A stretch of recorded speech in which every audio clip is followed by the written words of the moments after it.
السلام عليكم ورحمة الله وبركاته. يقول النبي عليه الصلاة والسلام: وإن فضل العالم على العابد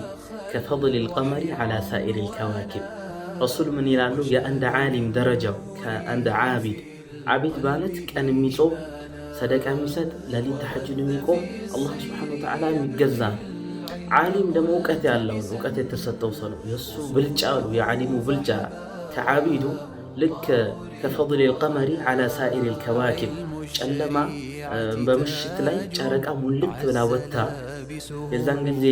ኮከቦች ከዙሪያዋ ሲያካቧት ጨረቃ ሙልት ብላ ለምትታየው ያን ያህል ነው የዓሊሙ ብልጫ ነው ወቀት የተሰጠው ሰው ከዓሊም ከወቀት የተሰጠው ሰው ከአንድ ዓቢድ ይበልጣል ትልቅ ደረጃ ነው አላህ Subhanahu Wa Ta'ala የሰጣቸው እዛ ነው ቁርአን ላይ እኮ ያ ሙሐመድ ቁል هل يستوي الذين يعلمون والذين لا يعلمون እነዛ የሚያውቁና አላዋቂዎቹ እኩል ናቸው እንዴ ይላል አይደለም ወቀት ያለው ሰው ይበልጣል ከጃሂል ረሱል አለይሂ ሰላቱ ወሰለም العلماء ይላሉ ዑለማዎች ወረተቱ الانبياء የነቢያት ወራሽ ናቸው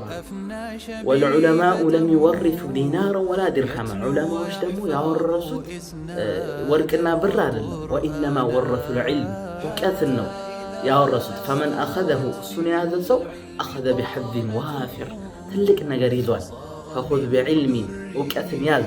تعيش فيه حيا ابدا ሕያው ሆነ መኖርን ፈልግ ሆነ تعيش فيه حيا ابدا والناس موتى የሰው ልጆች ሟቾች ናቸው ይሞታሉ ሁሉም ሰዎች واهل العلم احياء እነዛ የእውቀት ባለቤቶች ግን ዛሬ ከሰፈራችን ሰው በላይ እናነሳቸዋለን ቀብር ላይ ተኝተው እነ ሸይኹል ኢስላም ስንል እነ ኢማሙ አህመድ እነ ኢማሙ አቡ ሐኒፋ ዳሩ ኢማሙ الأعظم ያ ታላቅ ኢማም መዝሐብን ፎርም ያደርገው ያ ትልቅ ኢማም ዛሬ እናወሳዋለን እነ ኢማሙ ሻፊዒ ان امام البخاري ما اخرجت خراسان مثل الامام البخاري خراسان للصلاه وطاچم امير المؤمنين في الحديث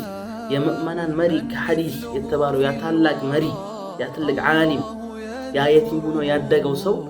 ዛሬ ላይ ከሰፈራችን ሰው በላይ እናውቀዋለን ለምን ወቀት ስለተሰጣቸው አላህ ዱንያ ላይ ከፍ ሳላደርጋቸው ቁርአን ላይ እንደሚለው يرفع الله الذين امنوا منكم እናንተ መካከል አላህ Subhanahu Wa Ta'ala ያመኑትን ከፍ ያደርጋል والذين اوتوا العلم درجات እነዛ ወቀት የተሰጣቸውን ደግሞ ከፍ ያደርጋል ነገ يوم القيامه ነገ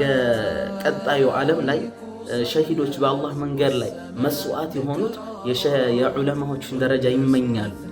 ሱብሃንአላህ የዑለማዎቹ መድና የጻፉበት መድና የሸሂዶች ደም ነገ يوم القيامه ሚዛን ላይ ይቀርባል ሱብሃንአላህ የሸሂዶች ደም እና የዑለማዎች መድ የጻፉበት መድ ማለት ነው የዑለማዎቹ መድ ሚዛን ይደፋል ሱብሃንአላህ ከፍር የሚለው አላህ Subhanahu Wa Ta'ala የሚያረጋቸው ዱንያ ላይ ያሉ ራሱ ከፍ ያረጋቸው አኺራ ላይ ቀጣዩ ምድር ላይ ደግሞ ከፍ ያረጋቸው የሚመደቡት ከትላልቅ ከመላእክቶች ትላልቅ ጂናን ዛ ፍርደውስ አልአዕላ ትልቅ የሆነ ደረጃ ነው አላህ Subhanahu Wa Ta'ala ከፍ የሚያረጋቸው ነው ወቀት ላይ ኢንሻአላህ መበርታት ይጠበቅብናል رسول عليه الصلاة والسلام لطالب العلم بشرى سناكر من يلالو من سلك طريقا يلالو يلتمس فيه علما وكأن في اللقاء كما لدى كطوات تنستو ودى علم في اللقاء يوطى كبيتوال سهل الله له طريقا إلى الجنة الله سبحانه وتعالى يجنة من قد يقرأ الله تعالى وإن الملائكة ملائكة نسا لتضع أجنحتها لطالب العلم رضا بما يصنع لطالب العلم كم فوتشاتون اسك سماء الدنيا يزرقالو رضا بما يصنع بميسراو وديتها ማለት ወደውለ ደስ ብሏቸው አላህ Subhanahu Wa Ta'ala ከፍ ያረጋቸው እነዚህ አዋቂዎችና ከነሱ መሆን ነው ዒልም የሚገኘው በመማር ነው አናሱ እኔ አላቅም ይከብደኛ ይላል አላህ ቁርአን ላይ የሚለን እኮ